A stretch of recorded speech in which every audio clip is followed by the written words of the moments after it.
चा नवीन रूट पाहिजे, रोड आम्हाला व्यवस्थित मिळत नाहीत, ही कामं प्रामुख्याने आमदारांची आहेत. परंतु रेल्वे हा प्रामुख्याने विषय हा केंद्राचा आहे. मात्र मी स्वतः एक कोल्हापूर जिल्ह्यातला नागरिक आहे. पण कोल्हापूर जिल्ह्यातला नागरिक असून दुर्दैव ह्या गोष्टीची आहे, आम्ही निवडून दिलेले खासदार यांनी कधीही कोल्हापूरमध्ये रेल्वेसाठी मागणी केलेली दिसत नाही. आता ही रेल्वेची मागणी ह्या आमच्या खासदारांनी का करावी? कारण कोल्हापूर हे असं शहर आहे, असा जिल्हा आहे, ह्या जिल्ह्यानं आपल्या महाराष्ट्राला खूप काही दिलं.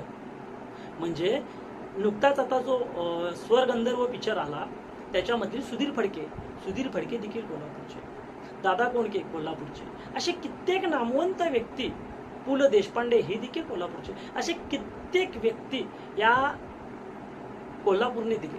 बरं, ह्या कोल्हापूरचं दुर्दैव हेच की कोल्हापूरला जी रेल्वे आहे ही कोल्हापूर ते कर्नाटक बाउंड्री म्हणजे प्रामुख्याने बेळगाव हे अंतर एक 70-75 ते 100 किलोमीटरचं अंतर आहे. ह्या अंतरामध्ये रेल्वे अद्याप देखील जोडलेली नाही.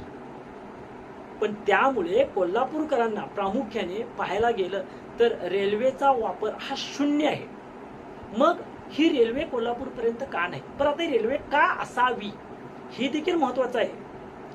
जर समजा ही रेल्वे तिकडे आली तर कित्येक लोकांची दळणवळणाचा हा अंतर कमी झाल्याने तिकडे व्यवसाय वाढू शकतो. आता ह्या कोल्हापूर जिल्ह्यामध्ये कित्येक MIDC आहेत, परंतु या MIDCना अद्याप दळणवळणाची व्यवस्था नसल्यामुळे तिकडे आजचा तरुण आजही तसाच व्यवसायापासून वंचित आहे.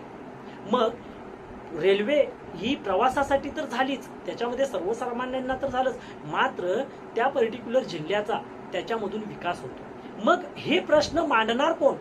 आणि जर समजा हे प्रश्न आपल्याला पडतात पण हे प्रश्न आम्ही निवडून दिलेल्या खासदारांना पडत नसतील तर हे आपलं दुर्दैव आहे. म्हणून सर्व मतदारांनी प्रामुख्याने ज्यांच्या जाहीरनाम्यामध्ये ह्या गोष्टी आहेत का हे पडताळणं गरजेचं आहे.